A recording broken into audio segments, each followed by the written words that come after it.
dal leen ak jàmm ci AGT News chaîne bi leen di jox xibaar yi wér te wóor abonné leen ngir dara bañ leen a raw.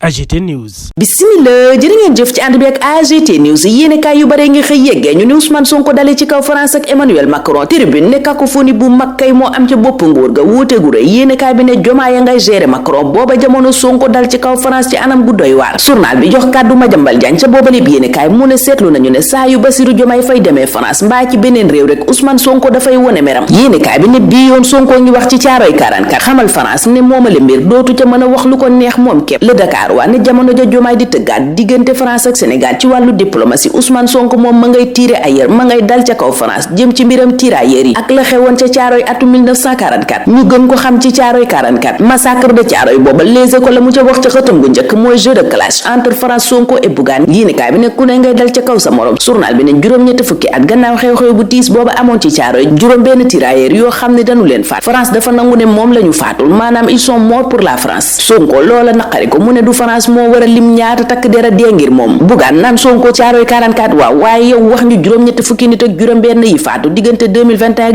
2024 ana lu leen faat ak itam protocole bi nga sékk ak Macky Sall ca Cap Manuel lu mu wund waxtu woowa booba lépp yéenekaay naan ñu modification règlement intérieur bu assemblée nationale fi mu ne lépp mi ngi ci loxol Bassirou Diomaye Faye yéenekaay bi ne njiitu réew maa ci yor ca gël gu yem ndax assemblée nationale déclaré na recevable proposition yi bàyyeekoo ci président de groupe yi Amadou Mame Diop bind na njiitu réew mi Bassirou Diomaye Faye ngir am ca xalaatam maanaam pour avis journal ba ne la Nafissatou Diallo ak Cheikh Abdou Mbacké Bara Dolly proposé woon moom ca mbalit ma lañu ko sànni waxtu woowa Vox Populi ak yeneen yéenekaay yéegal ñu ne Amadou Ba moom sol na mbubbub chef de l'opposition maanaam njiital opposition bi dem ca Touba yéenekaay bi ne moom njiital opposition bi dafa nar a sax toppanteeg njiitu réew mi ndax Serigne Mountakha Mbacké dana dalal président Bassirou Diomaye Faye ñeenti fan weeru ut bi ñu dëkmal waaye démb ba mu dalalee Amadou Ba yeesal na xaritoowam ak moom ca lii quotidien porte-parole xalif général ba waxal Serigne Mountakha Mbacké ne Amadou Ba ñun du nguur moo ñuy booleeg nit source a ne moom kay lu ne ci lu baax waxal nañ ko Amadou Ba démb ca Touba l'info dikk ci kàddu yi rafet yooyee jib ca Touba jëm ca Amadou Ba ne Amadou Ba moomaa ngay def xeetuk opposition bu bees bés bi le jour ne ndoorteeluk opposition am kay moom Amadou Ba Touba la ko defee yéenekaay bi waral mu tuddee Touba terre de lancement ca booba lépp yéenekaay moom Amadou Ba mu naan ñii ñu fal bees nañu leen bàyyi ñu liggéey Serigne Mountakha Mbacké naan ko yow Amadou Ba sama digganteeg yow du tey kon na sa xel dal Walf Quotidien naan xel teey na digganteem ak APR ndax Amadou Ba ngi leen di gën a sori ma ngay jël ay distance am ñamu mel ni ñu jox bopp kay mooy socialiste yi journal bi dikk ci demam ga Touba démb moom Amadou Ba ne il tisse sa toile ñu fekk koy ca xët gu njëkk Sud Quotidien moom Amadou Ba booba lépp journal ne il calme le jeu ma ngay dalal yëf ya journal ba ne Amadou Ba àndul ak ñiy dal ci kaw nguur gu bees gi la mu woote mooy dal te itam ñu may leen ñu doxal point actu ne Amadou Ba lii muy doxal yépp nag mooy bëgg a taxawal bennoo boppam ci kaw desitu bennoowub Macky Sall booba lépp yéenekaay dañu xamal ne Amadou Ba ngay def lu ne ngir gisee ak Macky Sall Niass Malick Diop bu AFP Aminata Mbengue Ndiaye bu parti socialiste journal ba ne ñoom ñépp àndu nañu ci projet Amadou Ba booba waxtu woowa docteur Cheikh Dieng njiital ONAS di waxi dëggam ca réew mi quotidien jëm ci wàllu inondation yi bassin de rétention yeeg assainissement bu ñeel Touba lu soxal Touba ndox ma fa taasax ci la Serigne Bass Abdou Khadre di wax ca l'Observateur sàkku ci nguur gi mu fexe dindi ndox yi ne ci kër yi nu mu gën a gaawe la taa màggal gee ñëw màggal googa booba yéene kaay ak yeneen di ñu yëgal li xalif général des mourides santaane te Serigne Bass Abdou Khadre yëkkati kàddu démb yeggee ko taalibe yi jamono jooja Serigne Gueye Diop di yëkkati kàddu ca bis bi la jour tontu ñu koy tuumaal ne njabootam la jël dugal ca ministère am mu ne loola du dëgg amut tey amut ëllëg gannaaw loola mu xam ne recruté na ñetti cadre yoo xam ne Australie États-Unis ak Angleterre lañu jógee te ba fii ñuy wax Serigne Gueye Diop nee na amagul directeur de cabinet Djily Mbaye Lo nag Serigne Gueye Diop nee na performance ya baaxutoon maanaam la mu fa liggéey taxu koo demee noonu seddul xol ndestale Serigne Gueye Diop ne respecté na norme yi ñàkk respect wala offense au chef de l'État gi ñuy toppee ñenn ñi Le Quotidien gis na ne yemale amu ca waral journalub Madiambal Diagne bi ca xëtam gu njëkk ne une justice à 80 à l'heure ñu des ci wàllu justice ak l'Observateur mi ñuy yeggee meruk magistrat yi ñeel conseil supérieur de la magistrature gi ñu ne dañu koy ubbi journal ba ne àllarba bii di ñëw nag la conseil supérieur de la magistrature googa war a daje te yëf ya ku maywul dana tàng Walf Quotidien waxtu woowa naan ñu ab juge moom léegi tey ñu jébbal ko mbiram Covid-19 ak koppar ya ñu ne dañ ko càlluubal ministre de la justice ca booba lépp yéenekaay di dalal xel naan la ca yoon rek la ñuy àtte te itam daanu fexe ba lépp leer waxtu woowa ca Vox Populi Yacine Fall di indi leeral moom ministre des affaires étrangères wax ca mbiram doomam jañu fal wax itam ci passeport diplomatique yi nanu koy defaree ak coppite yam nar a indi ca ambassade ambassade ak consulat yu Sénégal. njiitu Sénégal yu bees yi nag Thierno Alassane Sall deselu leen dara ca Vox Populi ak yeneen yéene kaay kaddu yu mu yëkkati dal ci kaw Sonko ak Diomaye ne la ñu digoon mooy coppite dëgg ci diggante Sénégal ak France. jaamu gi Sénégal di jaamu France it dafay dakk. Thierno Alassane Sall ne waaye loola daa mel ni génn nañu ca ndax njiitu réew Bassirou Diomaye Faye ñaari yoon dem na ko France ci ñetti weer yi mu def ci bopp réew mi képp. njiital Puma Moussa Sow moom bu mayiwul yor bi ne léegi tey ñu yëkkati ko yéene kaay bi ne nanu fa caxat-caxatee alalu askan wa ëpp na. journal bi tuddee ko cannibalisme financier dikk ci njuuj njaaj ya ñu fay joxoñ. jamono jooja Libération di joxoñ scandale bu mag ci agence sénégalaise d'électrification rurale yéene kaay bi ne marché gré à gré bu toll ci 94,833 milliards moo yëngal Azer googa. journal ba de booba lépp marché ñu ngi ko approuvé ñaar fukki fan ak ñetti weeru février atum 2024 jamono ji réew mi yëngoo ndax élection yi ñu dàqoon. journal ba ne joxe nañu avance sub fanweeri milliards ak juróom benn yu teg ñaari partenaires ya sekkoon booba lépp marché nag yéene kaay bi ne fi mu ne ñoo ne ci guerre bu rëy combat bu rëy bi ñu bari seenu alburax bëgg ko tëgg muy derby Pikine Parcelles sunu làmb ak ñu yëgal ne Ama moom noppi na waaye blocage baa nga féete ca boori Franc ñun foofa la ñuy taxaw ñaanal leen kenn dal ak jàmm dig dajee ëllëg incha allah. AGT News.